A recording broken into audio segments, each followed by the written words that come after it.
ಕಳೆ ಹೊಡೆದು ಕ್ಲೀನ್ ಆಗಿ ಇಟ್ಕೊಂಡ್ರೆ ನೋಡ್ಲಿಕ್ಕೆ ಚೆನ್ನಾಗಿರ್ತದೆ, ಜೇಬ್ ಖಾಲಿ ಆಗಿರ್ತದೆ.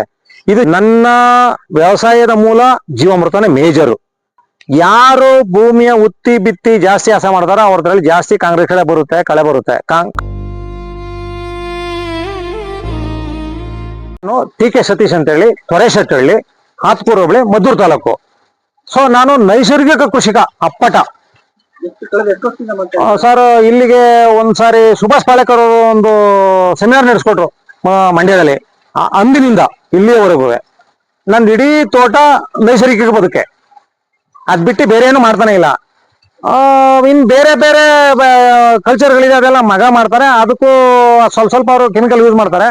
ನಾನು ಮಾಡ್ತಾ ಇರೋ 5 ಎಕರೆಗೆ 1 ಡ್ರಾಪು 1 ಗ್ರಾಮು ನೋ ಕೆಮಿಕಲ್ ಅದನ್ನು ಯೂಸ್ ಮಾಡಿ ಮಾಡ್ತಾ ಇರೋದು. ನೋಡಿ, ನಾನು ಸುಮಾರು 25-30 ವರ್ಷದಿಂದ ನೈಸರ್ಗಿಕ ಕೃಷಿ ಮಾಡ್ತಾ ಇದ್ದೀನಿ. ಮೊದಲೆಲ್ಲ ನಾನು 15 ವರ್ಷಕ್ಕೆ ನಾನು ಕೃಷಿ ಸ್ಟಾರ್ಟ್ ಮಾಡೋದು. ನಮ್ಮ ತಂದೆಯವರಿಂದ ನಾನು ಕೃಷಿ ಕಲ್ತದ್ದು.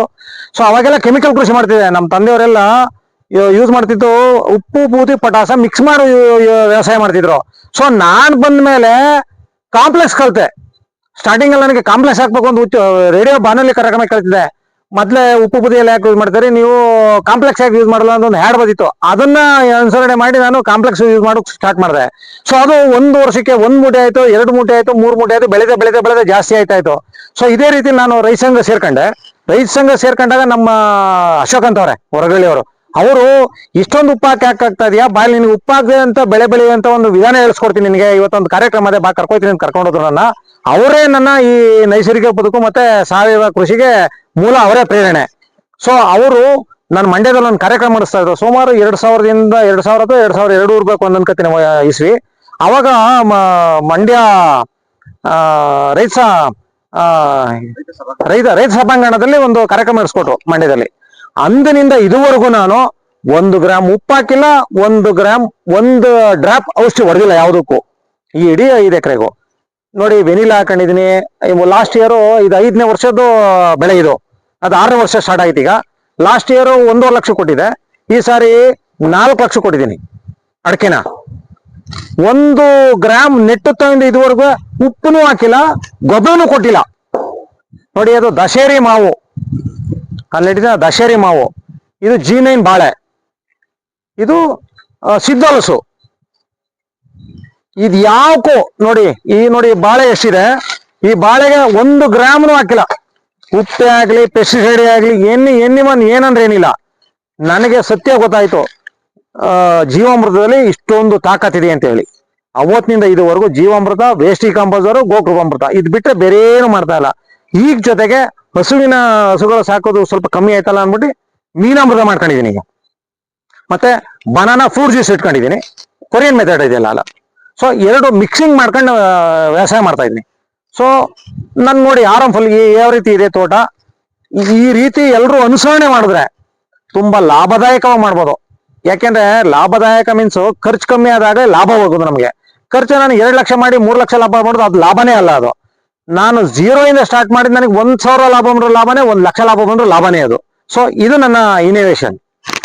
ಈಗ ನೀವು ಅಡಕೆ ಹಾಕಿದಿರ, ಅಡಕೆ ಕಳೆದ ಒಂದು 5 ವರ್ಷ 6 ವರ್ಷದಿಂದ ಹೌದು. ಮತ್ತೆ ವೆನಿಲಾ ಮಾಡಿದಿರ, ಮತ್ತೆ ಬೇರೆ ಬೇರೆ ಎಲ್ಲ ನೀವು ಈಗ, ಯಾಕೆಂದ್ರೆ ಇದು ತೊರೆಕಟ್ಟಳ್ಳಿ ಬಂದು ಮದ್ದೂರು ತಾಲೂಕು, ಮಂಡ್ಯ ಜಿಲ್ಲೆ. ಇದೆಲ್ಲ ಏನಪ್ಪಾ ಅಂದ್ರೆ ಒಂದು ಈ KRS ಅಣೆಕಟ್ಟು ಭಾಗ ಇರೋ ಕಡೆ ಎಲ್ಲ ಅಂದ್ರೆ ನೀರಾವರಿ ಬರ್ತದೆ. ಒಂದಷ್ಟು ಬೆಲ್ಟ್ ಏನಾಗ್ತದೆ ಎಲ್ಲ ಬಂದು ಇದು ಮಳೆ ಆಶ್ರಿತ ಪ್ರದೇಶ.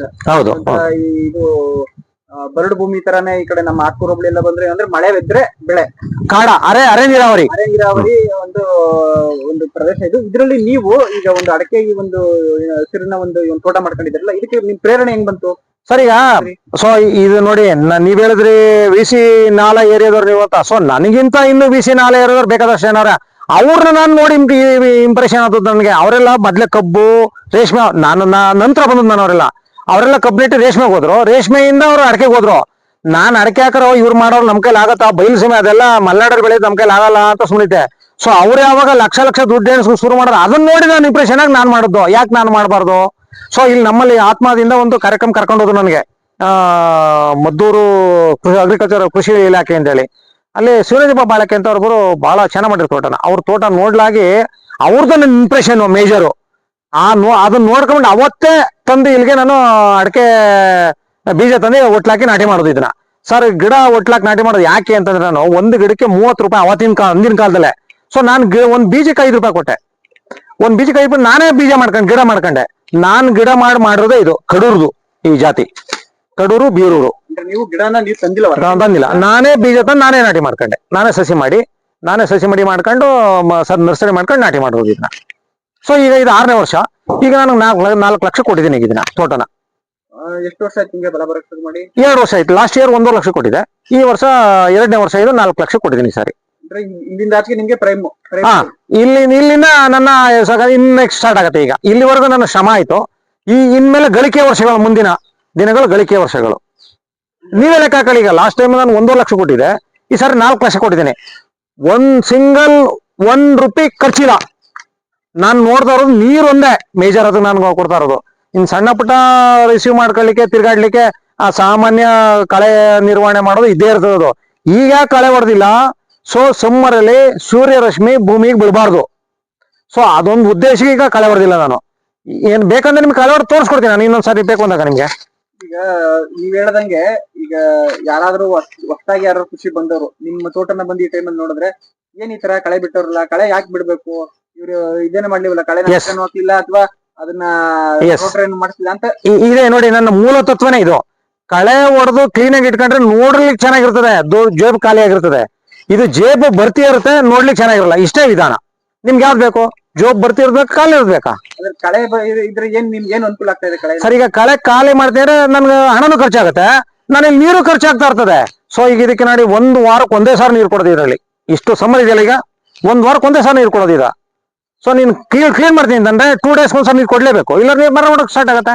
ಈಗ ಕಳೆ ಇರೋದ್ರಿಂದ ನಿಮ್ಮ ಏನು ಮೇನ್ ಬೆಳೆ ಏನಿದೆಯಲ್ಲ, ಬೆಳೆಗೇನಾದ್ರೂ ಅದರಿಂದ? ನೋ ಸರ್, ಇಲ್ಲ ನೋಡಿ.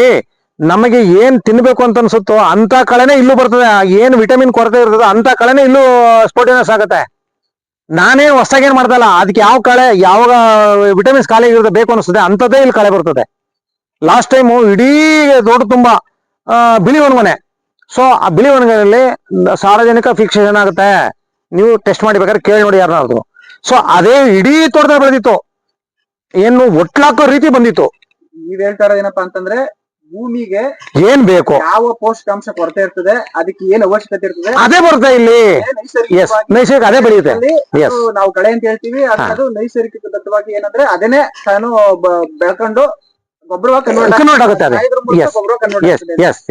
ಅದಕ್ಕೆ ನಾವು ಇಂಟರ್ಫರೆನ್ಸ್ ಕಡಿಮೆ ಆಗ್ಬೇಕು. ಅಕ್ಷರಶಃ ಸತ್ಯ ಸರ್. ನೋಡಿ, ಇದು ಪರಂಗಿ ಗಿಡ ನೀವು ನೋಡ್ತಾ ಇರ್ಬೋದು. ಇದು ನಾನ್ ನೆಟ್ಟದಲ್ಲ. ಸೊ ನಾನ್ ನೆಟ್ಟದ್ದು ಇದೊಂದೇ ಜಾಯ್ಕಾಯಿ ಇದು. ಸೊ ಬಾಳೆ ಗಿಡ ಇದಲ್ಲ, ಬಾಳೆ ಗಿಡ ನಾನು ನೆಟ್ಟಿರೋದು, ಇದು ನಾನು ನೆಟ್ಟಿರೋದು, ಇದು ನಾನು ನೆಟ್ಲಿಲ್ಲ, ಇದು ಅದಷ್ಟೇ ಬಿಟ್ಟಿರೋದು. ನೋಡಿ ಯಾಕೆ ಮರ ಗಿಡಗಳು ಬೇಕು, ಹಣ್ಣಿನ ಗಿಡಗಳು ಯಾಕೆ ಬೇಕು ಅನ್ನೋದು ಇದೇ ಸಾಕ್ಷಿ. ನೋಡಿ ನಾನು ನೆಟ್ಟದಲ್ಲಿ ಹೆಂಗ್ ಗೊತ್ತಿದು, ಹಕ್ಕಿ ಪಕ್ಷಿಗಳು ಎಲ್ಲೋ ತಿಂದದು ಹಣ್ಣು ತಂದಿಲ್ಲ ನಾಟಿ ಹಾಕತ್ತದು, ಇದು ಅದೇ ಬೆಳ್ಕೊಂಡಿರೋದು ಇದು. ನೋಡಿ ಕಳೆ ಯಾಕೆ ಬಿಡ್ಬೇಕು ಅನ್ನೋದಕ್ಕೆ ಇದೇ ಸಾಕ್ಷಿ. ಕಳೆಯ ಮಧ್ಯೆ ಇದು ಬೆಳ್ಕೊಂಡಿದೆ. ಇದು ನಾನು ಬೇಕಾದ್ರೆ ನಾನು ಇದನ್ನ ತಿನ್ನಕ್ಕೂ ಯೂಸ್ ಮಾಡ್ಕೋತೀನಿ. ಮತ್ತೆ ನಾನು ಜೀವಾಮೃತ ಮಾಡ್ಬೇಕಾದ್ರೆ ಇದೇ ಸಿಹಿ ಹಣ್ಣು. ನನಗೆ ಬೇಕಾದ್ರೆ ಜೀವಾಮೃತ ಮಾಡೋದಕ್ಕೆ ಸಿಹಿ ಏನಾದ್ರು ಬೇಕು, ಸಿಹಿ ಆಗಿರೋದು ಹಣ್ಣು ಯಾವ್ದಾದ್ರು ಆಗುತ್ತೆ. ಸೊ ಇದನ್ನ ನಾನು ಅದಕ್ಕೆ ಹಾಕ್ತೀನಿ, ಜೀವಾಮೃತ ಮಾಡ್ಬೇಕಾದ್ರೆ ಹಾಕ್ತೀನಿ. ನನ್ನ ವ್ಯವಸಾಯದ ಮೂಲ ಜೀವಾಮೃತನೇ ಮೇಜರು. ಜೀವಾಮೃತ ನನ್ನ ಹತ್ರ ಲಭ್ಯತೆ ಇಲ್ಲದಾಗ, ಅಂದ್ರೆ ಸಗಣಿ ಮತ್ತೆ ಗಂಜಲ ಲಭ್ಯತೆ ಇಲ್ಲದಾಗ ವೇಸ್ಟ್ ಡಿಕಂಪೋಸರ್ ಮತ್ತೆ ಗೋಕೃಪಾಮೃತ ಯೂಸ್ ಮಾಡ್ತೀನಿ. ಅದಿಲ್ಲ ಅಂದ್ರೆ ಇದೇ ಮೇಜರು, ನನ್ನ ಜೀವಾಮೃತನೇ ಮೇಜರು. ಸೊ ಈಗ ಹಣ್ಣು ಬೆಳ್ತಾ ಇದೆಯಲ್ಲ, ಹಣ್ಣು ಸಿಕ್ತಾಗ ಬೆಲ್ಲದ ಬದಲು ಇದು ಯೂಸ್ ಮಾಡ್ಬೋದು. ಕಳೆ ನೋಡಿ ಎಷ್ಟೊಂದು ಜೋರ ಕಳೆ ಬೆಳೆದಿದೆ. ಕಳೆ ನೋಡಿ ಕಾಂಗ್ರೆಸ್ ಕಡೆ ಇದೆ, ಬೆಳವಣಿಗೆ ಎಷ್ಟು ಕಾಂಗ್ರೆಸ್ ಕಡೆ ಇದೆ. ಏನಕ್ಕೆ ಬತ್ತು ಅಂತಂದ್ರೆ, ಕಾಂಗ್ರೆಸ್ ಕಡೆ ಇಲ್ಲಿ ಬ್ರಷ್ ಮಾಡಿದೆ. ಲಾಸ್ಟ್ ಟೈಮು ಇದನ್ನ ಹಾರ್ವೆಸ್ಟ್ ಮಾಡ್ಬೇಕಾಗತ್ತು, ಅಡಕೆ ಹಾರ್ವೆಸ್ಟ್ ಮಾಡ್ಬೇಕಾದ್ರೆ ಅವ್ರು ಎಕ್ಬೇಕಲ್ಲ, ಅಲ್ಲ ಫುಲ್ ಬ್ರಷ್ ಮಾಡಿದೆ. ನೆಲ ಕಾಣೋವರೆಗೂ ಬ್ರಷ್ ಮಾಡಿದ್ನಲ್ಲ, ನೋಡಿ ಆ ಬೀಜ ಉಟ್ಕೋತಲ್ಲಿ. ಇಲ್ಲ ಅಂದ್ರೆ ಯಾವುದೇ ಕಾರಣಕ್ಕೂ ಆ ಬೀಜ ಉಡೋದೇ ಇಲ್ಲ. ಎಲ್ಲಿ ಕಳೆ ಇರುತ್ತೆ ಅಲ್ಲಿ ಕಾಂಗ್ರೆಸ್ ಗಿಡ ಬರಲ್ಲ. ನಾವು ಫುಲ್ ಬ್ರಷ್ ಮಾಡಿದ್ರೆ ಕಾಂಗ್ರೆಸ್ ಗಿಡ ಬರುತ್ತೆ. ಸೊ ಕಲ್ಟಿವೇಶನ್ ಮಾಡಿದ್ರೆ ಇಡೀ ಗದ್ದೆ ತುಂಬಾ ಕಾಂಗ್ರೆಸ್ ಗಿಡನೇ ಬೆಳೆಯುತ್ತೆ. ನೋಡಿ ಎಲ್ಲ ಬೆಳವಣಿಗೆ ಕಾಣುತ್ತೆ ಅಷ್ಟೇ, ಗಿಡ ಅಷ್ಟು ಜಾಸ್ತಿ ಇಲ್ಲ. ಯಾರು ಭೂಮಿಯ ಉತ್ತಿ ಬಿತ್ತಿ ಜಾಸ್ತಿ ಹಸ ಮಾಡ್ತಾರೋ ಅವ್ರದ್ರಲ್ಲಿ ಜಾಸ್ತಿ ಕಾಂಗ್ರೆಸ್ ಗಿಡ ಬರುತ್ತೆ, ಕಳೆ ಬರುತ್ತೆ. ಕಳೆಲು ಕಾಂಗ್ರೆಸ್ ಗಿಡ ಜಾಸ್ತಿ ಮೇಲುಗೈ. ಯಾರು ನೈಸರ್ಗಿಕ ಕೃಷಿ ಮಾಡ್ತಾರೆ ಅವ್ರದ್ರಲ್ಲಿ ಕಾಂಗ್ರೆಸ್ ಗಿಡ ಬರೋದೇ ಇಲ್ಲ. ಇದು ನಾನ್ ಕಂಡ್ಕೊಂಡಿರೋ ಸತ್ಯ. ನೀರ್ ಬೀಳ್ತಾ ಇದೆ ನೋಡಿ, ಆ ನೀರ್ ಬೀಳ್ತಾ ಇರೋದು ಇಲ್ಲಿಗೆ. ನನಗೆ ಮನೆ ಹತ್ರ ಒಂದು ಬೋರ್ ಇದೆ, ಅಲ್ಲಿಂದ ಇಲ್ಲಿಗೆ ಸುಮಾರು 1.5 ಕಿಲೋಮೀಟರ್ ಅಲ್ಲಿಂದ ಇಲ್ಲಿ ನೀರು ಬರ್ತಾ ಇದೆ. ಸೊ ನಂದು ಹಾರ್ಡ್ ವಾಟರ್ ಜಾಸ್ತಿ ಇದೆ. ಸೊ TDS 1750 TDS ಇದೆ. ನೀರಿನ ನೀರಿನ ಗಡುಸುತನ ಜಾಸ್ತಿ ಇದೆ. ಸೊ ಈಗ ನಾವ್ ಹೆಂಗೆ ನೀರ್ನ ಸ್ವೀಟ್ನೆಸ್ ಕುಡಿಯೋದಕ್ಕೆ ಇಷ್ಟಪಡ್ತೀವೋ, ಸೊ ಸ್ವೀಟ್ ಇಲ್ಲದ್ರೆ ನಾವು 1 ಡ್ರಾ ಅಥವಾ 10 ml ಎಲ್ಲ ಸಾಕೊಂಡಿಸ್ಬಿಡ್ತೀವಿ, 1 ಲೋಟನೇ ಸಾಕೊಂಡಿಸ್ಬಿಡ್ತೀವಿ ಒಂದು ಅರ್ಧ ಲೀಟರ್ ಕುಡಿಯುವಂತ ವ್ಯಕ್ತಿಗಳಿಗೆ. ಸೊ ಮರಗಿಡಗಳಿಗೂ ಅಷ್ಟೇ, ಅವಕ್ಕೂ ಕುಡಿಯೋ ಇಚ್ಛೆ ಇದ್ರೆ ಮಾತ್ರನೇ ಚೆನ್ನಾಗಿ ಕುಡಿಯೋದು, ಮತ್ತೆ ಬೆಳೆಗಳು ನರಳಿಸ್ತಾ ಇರ್ತವೆ, ಇಲ್ಲ ಅಂದ್ರೆ ಬರಲ್ಲ. ಸೊ ಅದಕ್ಕೆ ನಾನು ಎಲ್ಲೋ ಒಂದು ಲೇಖನ ಓದಿದ್ದೆ, ಅದಕ್ಕೆ ಆಲಂ ಸ್ಫಟಿಕ ಟ್ರೀಟ್ ಮಾಡಿದ್ರೆ ಸ್ವಲ್ಪ ಅದರಿಂದ ನಿವಾರಣೆ ಆಗುತ್ತೆ ಅಂತ ಕೇಳಿದೆ. ಸೊ ಅದನ್ನ ನಾನು ಯಾಕೆ ಮಾಡ್ಬಾರ್ದು? ಸೊ ಅದೊಂದು ಇನ್ವಿಟೇಟಿವ್ ಮಾಡ್ತಾ ಇದ್ದೀನಿ. ಅದನ್ನ ಸ್ವಲ್ಪ ಬೆಳವಣಿಗೆ ಕಾಣ್ತಾ ಇದೆ ಈಗ ನನಗೆ. ಸೊ ಉಪಯೋಗ ಮಾಡ್ತಾ ಇದ್ದೀರಿ? ಸರ್ ಅದರಲ್ಲಿ 2 kg ಆಲಂ ಪೌಡರ್ನ, ಆಲಂ ಗಟ್ಟಿನ ಒಂದು ಬಟ್ಟೆ ಕಟ್ಟಿ ಇಡ್ತೀನಿ. ಅದಕ್ಕೆ ಗಟ್ಟಿ ಇರ್ಬೇಕು, ಪೌಡರ್ ಅಲ್ಲ. ಎಲ್ಲಿ ಸಿಗುತ್ತೆ ಇದು? ಸರ್ ಅದು ಪನ್ಸಾರಿ ಅಂಗಡಿ ಸಿಗುತ್ತೆ. ಪನ್ಸಾರಿ ಅರ್ಶಿನ ಕುಂಕುಮ ಅದು ಮಾಡ್ತಲ್ಲ, ಅವ್ರ ಹತ್ರ ಸಿಗುತ್ತೆ ಅದು. ಸೊ ಅದನ್ನ ತಂದು ಗಂಟನೆ ಕಟ್ಟಿ ಒಂದು ಬಟ್ಟೆ ಗಟ್ಟಿ ಅಲ್ಲಿ ಹಾಕಿದ್ರೆ ಅದು ಹಂತ ಹಂತವಾಗಿ ಕರಗಬೇಕು. ಪೌಡರ್ ಹಾಕ್ಬಿಟ್ಟು ಬೇಗ ಕರಗೋಗುತ್ತೆ, ಹಂತ ಹಂತವಾಗಿ ಕರಗಬೇಕು ಅದು. ಸೊ ಇವತ್ತು ಹಾಕಿದಾಗ ಸುಮಾರು ಒಂದು 6 ಅವರ್ ಅಲ್ಲಿ ಬೀಳ್ತಾ ಇರ್ತದೆ ನೀರು, ಅದನ್ನ ಎತ್ತಿ ಇಟ್ಬಿಡ್ತೀನಿ ಅದ. ಸೊ ನೆಕ್ಸ್ಟ್ ಇನ್ನೊಂದು ಏರಿಯಾ ಬಿಡ್ತೀನಿ, ಅಲ್ಲಿ ಇನ್ನು 1 ತಿಂಗಳಿಗೆ 1 ಸಾರಿ ಕೊಡ್ತೀನಿ ಆ ಟ್ರೀಟ್. ಸೊ ಎವ್ರಿಡೇ ಕೊಡಲ್ಲ, 1 ತಿಂಗಳಿಗೆ 1 ಸಾರಿ ಮಾತ್ರ ಆ ಟ್ರೀಟ್ ಮಾಡ್ತೀನಿ. ಸೊ ಇತ್ತೀಚೆಗೆ ಬೆಳವಣಿಗೆ ಕಾಣ್ತಾ ಇದೆ, ಹೊಸ ಚಿಗುರುಗಳು ಕಾಣ್ತಾ ಇದೆ. ಮೊದ್ಲು ಇರ್ತಿರ್ಲಿಲ್ಲ, ನಾವು ಎಷ್ಟೇ ನೀರು ಕೊಟ್ಟರು ಹಸಿಯಾಗೆ ಇರ್ತದೆ, ಗಿಡಗಳು ಒಣಗ್ತಾ ಇದ್ದವು. ಸೊ ಕಾರಣ ಏನೊಂದು ನೋಡ್ಕೊಂಡು ಹೋದಾಗ ಅದು ನನ್ಗೊಂದು ಇಚ್ಛೆ ಸಿಕ್ತು, ಅದೊಂದು ಸೊಲ್ಯೂಷನ್ ಸಿಕ್ತು. ಈಗ ಅದು ಮಾಡ್ತಾ ಇದ್ದೀನಿ. ಸೊ ಅದು ಈಗ ಡೈರೆಕ್ಟ್ ಆಗಿ ಬಿಡ್ಬೋದಾಗಿತ್ತು ನೀರ್ನ ಬಾಯಿಗೆ. ಸೊ ಅದ್ ಯಾಕ ತೊಟ್ಟಿ ಇಟ್ಟು ತೊಟ್ಟಿ ಒಳಗೆ ಬಿಡ್ತಾ ಇದೀನಿ ಅಂತ, ಅದು ಅಲ್ಲಿಂದ ಕರಗಿ ಅದ ಸ್ಪರ್ಶದಿಂದ ನೀರು ಬೀಳ್ಬೇಕು ಕೆಳಗಡೆಗೆ. ನಾನು ಇಡೀ ಬಾವಿಗೆ ನೀರು ಹೋಗುತ್ತೆ, ಆ ನೀರ್ನ ಇಡೀ ತೋಟಕ್ಕೆ ಪಂಪ್ ಮಾಡ್ತೀನಿ ಸ್ಪ್ರಿಂಕ್ಲರ್ ಮುಖಾಂತರನೇ. ಸೊ ಇದು ನನ್ನ ಹೊಸ ವಿಧಾನ ಅಳವಡಿಸ್ಕೊಂಡ್ರು. ಇದನ್ನ ನೀರಿನ ಗಡಿಸೋದನ್ನು ಮೆದು ಮಾಡುವ ನೈಸರ್ಗಿಕ ವಿಧಾನ, ನೋ ಕೆಮಿಕಲ್.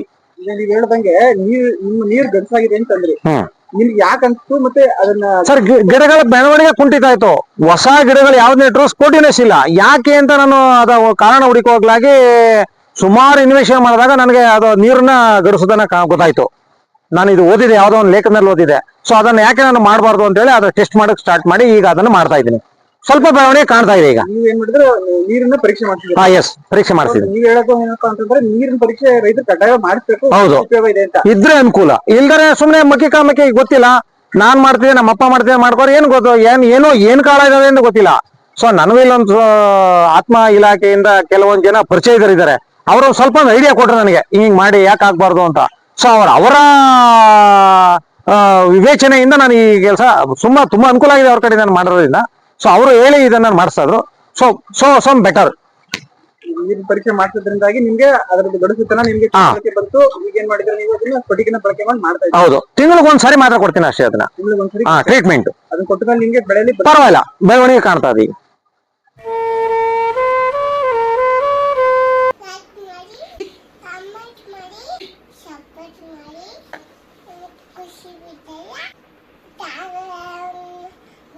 ಖುಷಿ